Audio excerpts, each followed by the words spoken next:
Monsieur Neuvy, si vous voulez bien, je vous passe la parole. Écoutez, merci beaucoup, Monsieur Berbet. Bonsoir à toutes et tous. Très heureux de pouvoir intervenir aujourd'hui. Je vais essayer en quelques minutes, 25 minutes environ, essayer de vous dresser une synthèse assez rapide de la situation actuelle du marché automobile en France, en Europe et dans le monde. Et puis essayer de voir avec vous également quelles sont les grandes tendances l'évolution de la mobilité au cours des prochaines années, puisqu'on le sait, la mobilité va beaucoup évoluer. J'en dirai un mot évidemment tout à l'heure et je parlerai évidemment de l'électrification des ventes de voitures neuves vers laquelle on se dirige. En tout cas, c'est le sens qui a été pris, notamment par la réglementation, mais j'en parlerai plus longuement tout à l'heure. Juste un mot sur l'Observatoire CTLM, puisque je dirige l'Observatoire CTLM depuis un peu plus de 10 ans maintenant. C'est une cellule d'études et de veille économique. Nous réalisons chaque année beaucoup d'études, beaucoup d'enquêtes. Nous interrogeons, notre marque de fabrique, c'est d'interroger le client final, en réalité l'automobiliste, le consommateur, puisqu'on fait des études sur la mobilité et sur la consommation des ménages. Et on est présent dans une vingtaine de pays, donc on fait des études internationales qui nous permettent de collecter beaucoup de données qu'on analyse, qu'on décortique, et puis qui nous permettent aussi de faire un peu de prospective, même si c'est difficile de faire de la prospective aujourd'hui parce que les choses évoluent très vite. Et l'Observatoire CTLM existe depuis maintenant depuis plus de 35 ans, milieu des années 80. L'étude sur laquelle je vais m'appuyer ce soir pour ma présentation, mon propos, c'est la dernière étude de l'Observatoire CTLM qu'on a appelée le divorce impossible, puisque entre la voiture et l'automobiliste, parfois le divorce est impossible. Mais c'est une étude qui a été réalisée en fin d'année dernière. On a interrogé plusieurs milliers de personnes. Je vais tout de suite passer directement à la présentation, comme ça vous aurez les slides sous les yeux. Voilà, tac, c'est fait. Voilà, j'espère que vous voyez clairement les slides. Voilà, le divorce impossible avec la voiture. Alors, juste un mot de méthodologie, on a interrogé 10 000 personnes dans 15 pays dans le monde. On a tous les principaux pays qui font l'industrie automobile. En gros, ces 15 pays, ça représente 75% du marché mondial du véhicule neuf. Évidemment, dedans, on a les États-Unis, le Japon, qui est un grand pays de l'industrie automobile, la Chine, qui est le premier marché mondial. On a au moins un pays par continent, l'Afrique du Sud pour le marché africain, le Brésil pour l'Amérique du Sud. Et donc, on a un très bel échantillon. Et en France, on a un gros échantillon de 3000 personnes. Et on a travaillé avec Harris Interactive. Donc, d'abord, en introduction, je vais vous dresser le panorama du marché qui, évidemment, est très secoué par la crise sanitaire. Vous allez le voir, on a titré un effondrement historique du marché. Mais vous le voyez sur ce slide-là, en réalité, on voit que les ventes ont beaucoup chuté au niveau mondial. Là, je parle des VPN, un véhicule particulier neuf, autour de 75 millions d'unités en 2020. J'attire votre attention quand même sur la courbe en elle-même. Moi, j'aime bien les historiques, donc là, j'aime bien les durées de 20 ans. Donc, j'ai mis 2000-2020, mais vous voyez qu'entre 2009 et 2019, le marché a fait quasiment plus 50%. En 2009, on avait eu la crise financière qui avait commencé en 2008. Vous vous souvenez, avec la faillite de Lehman, le marché américain, notamment aux États-Unis, avait plongé, était passé de 16 millions de voitures à peu près 10 millions de voitures en l'espace d'un an et demi, donc une chute vertigineuse. Et à l'époque, le marché avait fait 63 millions de voitures et on est monté à quasiment 96 millions en 2018-2019. Donc, ça veut dire que ce marché, qui est un marché très important, a fait plus de 50% en l'espace de 10 ans. Donc, l'industrie automobile, il faut que vous ayez ça en tête, a vécu une espèce de décennie d'or qui a permis à tous les grands constructeurs mondiaux d'enregistrer des croissances très fortes et qui a d'ailleurs orienté certaines stratégies d'entreprise. On a beaucoup parlé de Renault ces derniers mois, qui a souffert, évidemment, mais qui a peut-être plus souffert que les autres parce que Renault avait une stratégie basée sur une course au volume, la volonté de gagner des parts de marché, de vendre beaucoup de voitures, avec même un objectif qui avait été affiché par Carlos Ghosn à l'époque, de faire 14 millions de voitures par an avec l'alliance Renault-Nissan. Évidemment, ce chiffre ne sera jamais atteint, mais on était dans un autre contexte très porteur pour le marché automobile. Là, évidemment, le Covid a mis un coup d'arrêt. On pense néanmoins qu'en 2021, on aura un rebond des ventes sur l'ensemble de l'année, ne serait-ce que parce qu'on n'aura pas les mois de confinement tels qu'on a pu les connaître, notamment en Europe, sur cette année. Il y a toujours des restrictions dans notre économie, mais pas aussi fortes qu'on a pu connaître en 2020. Donc, on anticipe un rebond des ventes cette année. Voilà, alors je vais passer vite sur le marché, les différents marchés européens. Là, vous avez le marché européen, le marché américain. Ce qu'il faut simplement noter, et c'est assez étonnant, c'est que le marché chinois, hein, alors qu'on se souvient que la pandémie est quand même partie de Chine, est le marché qui a le moins souffert au monde, environ entre moins 5 et moins 7%. Le marché américain, lui, il était autour de moins 17. Et c'est le marché européen qui a le plus souffert, avec un marché français avec 1 600 000 voitures. Bon, je n'avais pas réactualisé les chiffres, mais c'était l'atterrissage qu'on avait anticipé en 2020, qui est revenu au milieu des années 75. C'est-à-dire qu'on a fait un bond de 40 ans en arrière. On n'avait jamais vu un marché aussi faible. C'est historiquement faible. Quand on regarde sur ces 20 dernières années, notre marché hexagonal s'enroule autour de 2,50 millions unités. C'est-à-dire qu'en rythme de croisière, le marché du VPN en France, c'est 2,50 millions unités. Voilà, c'est le rythme de croisière. Quand on est à 1,6 million, on est très nettement en dessous du rythme habituel. À l'inverse, quand on est à 2,2 millions, comme c'était le cas en 2019, on est un petit peu en sur-régime. Voilà, nos prévisions pour 2021, c'est un rebond des ventes en France, en Europe et un peu partout dans le monde. Bon, là, je vous l'ai dit, hein, donc on est revenu au niveau des années 75. Donc, c'est vraiment très, très spectaculaire. Malgré ça, l'industrie auto a bien résisté. Les concessionnaires ont bien résisté grâce, évidemment, aux aides qui ont été mises en place par l'État.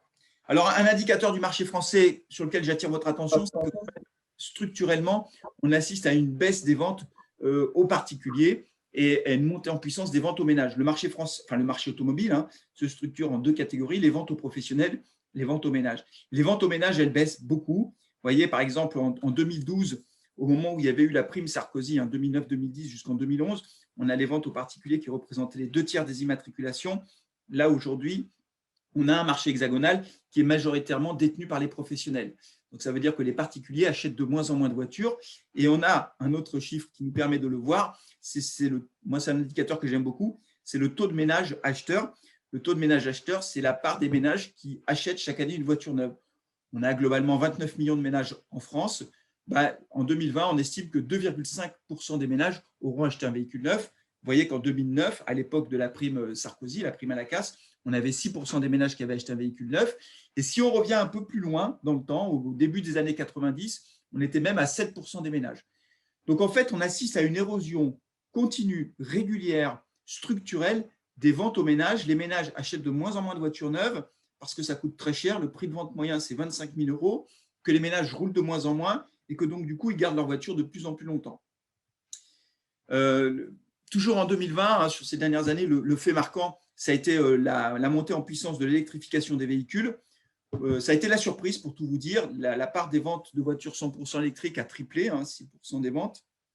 Quand on regarde les véhicules hybrides, 14% des volumes, ça veut dire qu'au total, on a fait même 21%, si on veut être précis, des ventes étaient représentées par des véhicules électrifiés. Ce sont des chiffres qui m'ont surpris, mais qui ont surpris, je pense, tous les prévisionnistes. On ne s'attendait pas à avoir à une hausse aussi forte. On s'attendait à une hausse des ventes de voitures électrifiées, ne serait-ce que parce que la réglementation a changé et que les constructeurs sont soumis à des amendes s'ils ne respectent pas les normes, mais la hausse a été certainement plus forte que prévu. Un mot sur le VO, et après on va rentrer dans les perspectives à moyen long terme. Le VO, lui, il a bien résisté, le marché de l'occasion a bien résisté, assez peu impacté par la crise sanitaire, hein, une chute d'environ 5%. Vous voyez même que les véhicules de 15 ans et de plus ont progressé, c'est incroyable. Hein.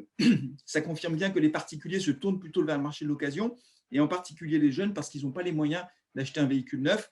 Et donc, le marché du VO, lui, est extrêmement résilient, à tel point qu'on anticipe sur 2021 un rebond des ventes de 5%, ce qui voudrait dire, si nos prévisions se confirment, et je suis toujours prudent en matière de prévision, parce qu'il y a beaucoup d'aléas, et notamment l'aléa sanitaire, mais globalement, dans notre scénario central, on pense qu'en 2021, on aura déjà effacé les conséquences de la crise sanitaire sur le marché du VO. Donc, on a un marché du VO qui est très dynamique, qui est porté par les particuliers et qui est aussi porté par les concessionnaires, parce qu'ils ont beaucoup de VO très récents à vendre, et que sur ces véhicules-là, en général, les distributeurs automobiles ont plus de souplesse vis-à-vis de leur marque concédante, et en général, ils gagnent un peu plus d'argent que sur le VM. Deuxième partie de la présentation, on va parler de la pression qui entoure l'industrie auto, une pression qui est sociétale et réglementaire. Alors d'abord, là on rentre dans le quanti, hein, dans l'étude quantitative qu'on a réalisée, hein, donc les questions qu'on a posées à notre échantillon de plus de 10 000 personnes. Première question, diriez-vous que les critiques concernant l'automobile sont justifiées ou pas? Alors, vous voyez, en moyenne 15 pays, d'ailleurs, il y a une petite erreur dans le sous-titre, mais en moyenne 15 pays, on a 72% des gens qui nous disent qu'elles sont justifiées. Donc, soit tout à fait justifiées, soit plutôt justifiées. En Europe, 69%. Quand on regarde en France, vous avez 60% des Français et 55% des Allemands. Je pense que ces deux pays, j'aime bien comparer l'Allemagne et la France parce que ce sont deux grands pays de l'industrie auto. Mais on voit que même dans ces pays où il y a de grands constructeurs, on a une majorité de gens qui nous disent « bah oui, les critiques sur l'automobile sont justifiées ». Donc, on a une opinion publique qui considère que la voiture, elle n'est pas neutre sur le plan environnemental et que la critiquer, c'est tout à fait logique. Donc, on a déjà une pression de l'opinion publique qui est plus forte aujourd'hui que par le passé. Autre question. Selon vous, l'automobile est-elle plus ou moins sévèrement critiquée que d'autres secteurs d'activité, l'agriculture, la construction, l'énergie, le textile, etc. En moyenne européenne, 51% des Européens nous disent oui, elle est plus critiquée qu'ailleurs. En Allemagne, 44%, et c'est la moyenne d'ailleurs des 15 pays. En France, vous voyez, 52% des Français nous disent oui, elle est plus stigmatisée. Je vais vous le dire de façon synthétique, j'ai quand même le sentiment que dans le débat public, la voiture fait quand même souvent office de coupable idéal. C'est plus facile, si vous voulez, si on parle par exemple de la pollution aux particules fines, c'est plus facile d'attaquer la voiture que le chauffage résidentiel, si vous voulez. Et que donc, c'est vrai que dans les médias, d'une façon générale, les leaders d'opinion, les responsables politiques ont tendance à taper assez facilement sur la voiture pour sa pollution et beaucoup plus facilement que sur d'autres secteurs d'activité qui sont plus difficiles à critiquer. Donc oui, je pense qu'elle est un peu plus stigmatisée, ça c'est un avis très personnel, vous voyez, je réponds à la question, ce que je ne fais jamais d'habitude, mais c'est mon sentiment aussi, parce que comme je participe à des émissions à la télé ou à la radio, c'est aussi mon ressenti personnel, c'est vrai que la voiture, elle est quand même souvent stigmatisée. Derrière, estimez-vous que les véhicules les moins respectueux de l'environnement doivent faire l'objet de contraintes? Limitation des émissions de CO2, 80% nous disent oui. Limitation de la puissance, 62 ou 63% dans le monde et en Europe nous disent que oui. Les surtaxes sur les véhicules les plus élevés, 60% nous disent oui. Voilà, je ne vais pas toutes les prendre. Les interdictions de rouler en ville, 55% nous disent oui. Donc, on voit bien qu'il y a une pression sociétale qui est plus forte sur la voiture. Alors, évidemment, ça, c'est du déclaratif. On est toujours d'accord, en général, prenons l'exemple des taxes, les surtaxes sur les véhicules, sur certains véhicules, on est d'accord à partir du moment où ça ne nous concerne pas. Vous savez, les impôts, c'est la même chose. On est d'accord pour la hausse des impôts, pour que ça fasse rentrer l'argent dans les caisses publiques à partir du moment où on n'est pas concerné. Donc, je pondère un peu les réponses apportées. Si je détaille, par exemple, l'interdiction de rouler dans les villes, puisqu'on va avoir ce sujet avec les ZFE en France, évidemment, les gens qui ne sont pas concernés directement, ils sont favorables parce qu'ils ne seront pas impactés. Donc, on voit bien que les choses sont évidemment très différentes en fonction de est-ce que je suis potentiellement impacté par une décision de restriction d'usage de la voiture ou une surtaxation, ou la réponse est évidemment différente si je ne suis pas concerné ou si je suis concerné. Selon vous, la voiture occupe-t-elle une place trop importante dans le monde? Là, vous le voyez, 56% nous disent que oui, 51% en Europe et 56% dans le monde. En France, 46%, et en Allemagne, 42%. Globalement, quand même, ce que je retiens de ça, c'est qu'effectivement, il y a quand même de plus en plus de gens qui disent oui, la voiture occupe une place trop importante dans notre société, dans l'espace public. Évidemment, derrière ça, le régulateur, lui, les parlementaires, les députés européens, quand ils voient ça, ils se disent bah, c'est le moment d'y aller, il faut renforcer les restrictions d'usage de la voiture, puisque l'opinion publique semble prête. Alors derrière, quand même, un petit bémol ou un contrepoint. Par rapport à l'automobile, vous vous définissez comment? Est-ce que vous êtes amateur, passionné? Il y avait plusieurs réponses, hein, ou désintéressé, détaché de l'automobile. Bon, quand on regarde les réponses apportées par les Européens et les personnes dans le monde, 52% des personnes dans le monde nous disent qu'ils sont passionnés ou amateurs, donc ils ont une relation quand même qui est particulière avec leur voiture. Vous voyez qu'en Allemagne, c'est 43%. Quand on regarde la France, c'est 50%. Donc, on a quand même une personne sur deux qui nous dit que la relation qu'il entretient avec son véhicule, c'est une relation qui n'est pas forcément ultra rationnelle. Il y a un côté passion derrière ça. Et c'est ce qui explique, à mon avis, au moins en partie, pourquoi les SUV marchent très bien. Si vous voulez, quand on regarde la structure des ventes de véhicules neufs, j'en ai pas parlé tout à l'heure parce que je serais trop long, mais on voit bien que la part des crossovers et des SUV qui atteignent quasiment 40% des ventes, ce n'est pas un achat forcément rationnel. C'est des voitures qui coûtent plus cher à l'achat, qui consomment plus, qui polluent plus. Et donc, dans le contexte actuel, on devrait se dire, mais ces voitures-là n'ont aucune chance d'avoir une quelconque réussite commerciale. Non, non, ça marche très bien. Pourquoi? Parce qu'il y a quelque chose de plus dans l'achat automobile. Ce n'est pas uniquement un achat rationnel. Il y a aussi un achat coup de cœur, un achat passion.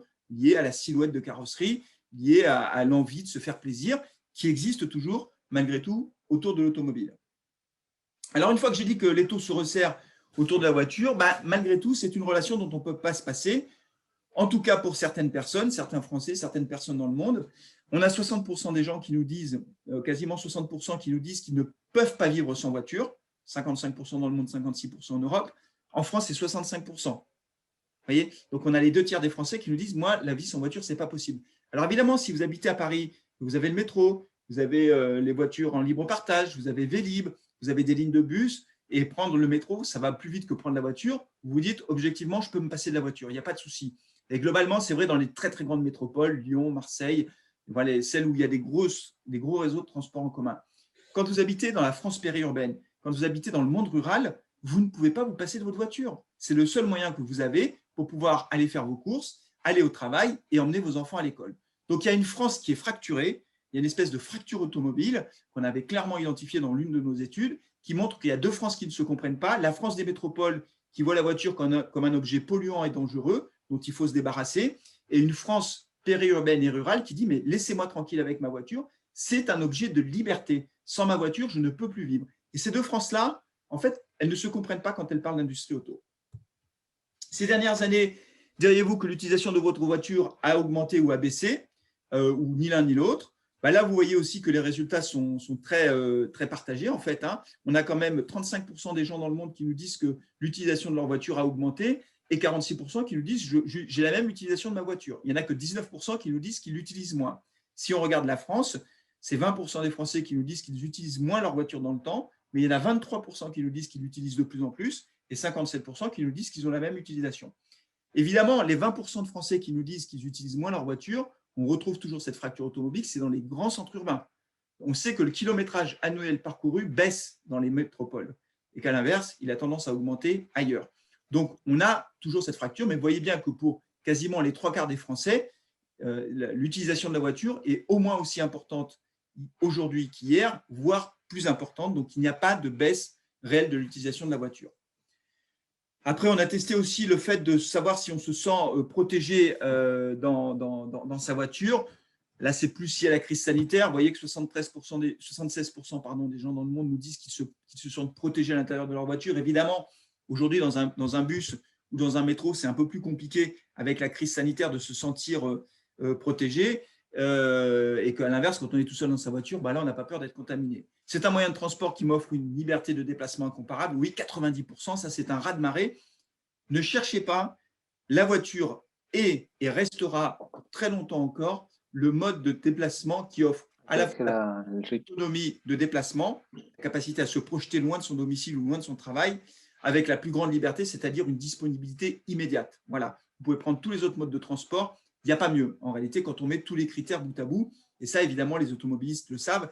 Et c'est pour ça qu'on dit que le divorce total, un monde sans voiture, c'est un monde qui n'existera jamais, en réalité. Parce que, comme le disait tout à l'heure monsieur Berbet, je ne sais pas si vous l'avez dit tout à l'heure ou si vous le direz tout à l'heure, mais en tout cas, le besoin de mobilité, c'est un besoin essentiel de l'être humain. On a besoin de se déplacer. Et pour ça, la voiture, elle est imbattable. Je passe vite sur ce slide pour aller vers demain, une union qui se réinvente. Alors, les contraintes réglementaires qui fixent des objectifs, notamment en matière de réduction d'émissions polluantes et d'émissions de CO2 très drastiques en Europe, avec des objectifs qui vont se durcir d'ici 2025 et d'ici 2030. Une pression sociétale qui se renforce. Quel est l'avenir de l'industrie automobile, puisqu'on ne peut pas s'en passer? Quel sera l'avenir et quelle sera la voiture de demain? Quand on interroge les automobilistes, qu'est-ce qu'ils nous disent?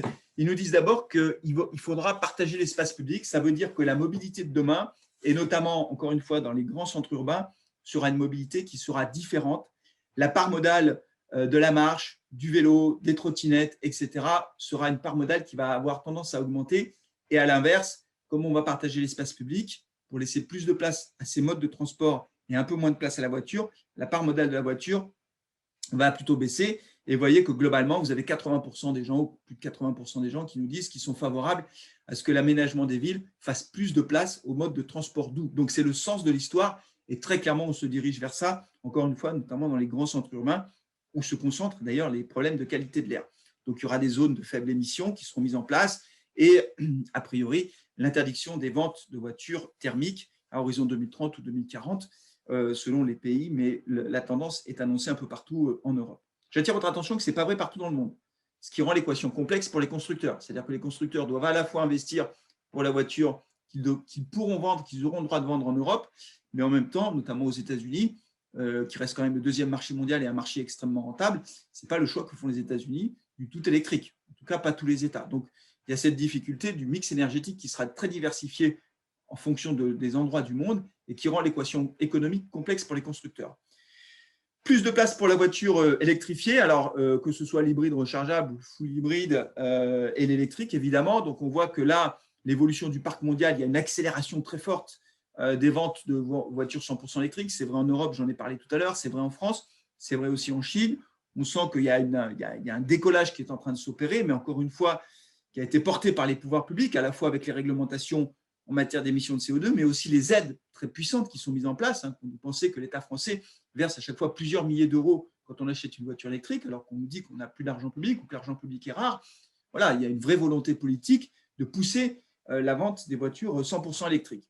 Et d'ailleurs, ça marche puisque les gens nous disent que la voiture électrique est le moyen d'assurer l'avenir du secteur automobile. Vous voyez les réponses positives à cette question, c'est 77% dans le monde, 73% en Europe, c'est-à-dire que les pouvoirs publics nous expliquent que l'avenir de l'industrie automobile, c'est l'électrification des voitures. Et bien évidemment, quand on interroge les gens, ils nous disent oui, la voiture électrique, c'est l'avenir de l'industrie automobile. Moi, je ne suis pas sûr, mais je le dis très rapidement pour ne pas être trop long, qu'on ait réellement mesuré toutes les conséquences à long terme de l'électrification forcée du marché. Autant la place de la voiture électrique a toute sa place, notamment pour les problèmes de qualité de l'air dans les grands centres urbains. Il faut plus de place pour les modes de transport doux et plus de place pour la voiture électrique. Mais de là à dire on ne fait que de la voiture électrique, on peut s'interroger sur les modes de production, notamment des batteries électriques, parce que produire une batterie électrique, ça n'est pas forcément propre, de la production électrique en fonction des pays, du mix électrique. Quelquefois, il y a de l'électricité qui est fortement carbonée, donc l'impact sur le climat, il n'est pas aussi évident que ça.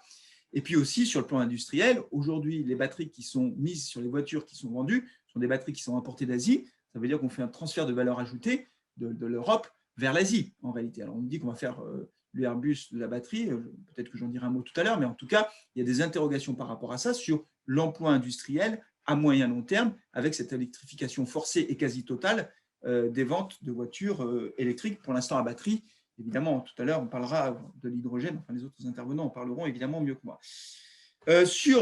Pour terminer quasiment mon intervention, il y a quand même beaucoup de flou.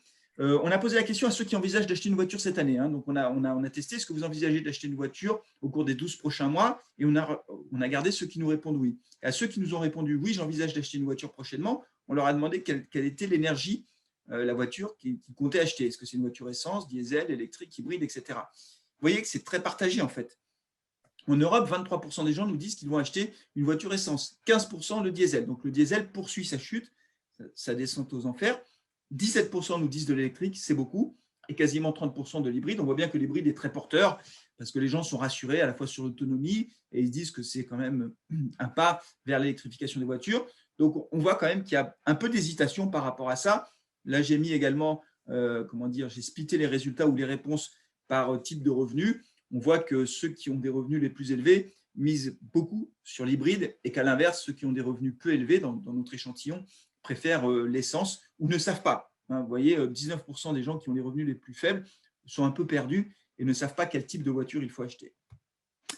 Voilà, j'ai tenu le timing. Merci beaucoup pour votre attention et je vous dis à tout à l'heure pour la session des questions-réponses. Un dernier point, toutes les études que nous présentons sont totalement gratuites et vous pouvez les retrouver sur le site de l'Observatoire CTLM. Vous téléchargez l'intégralité des études et vous aurez évidemment tous les autres éléments parce que j'ai été obligé de faire une sélection des résultats que je vous ai présentés ce soir. Merci beaucoup.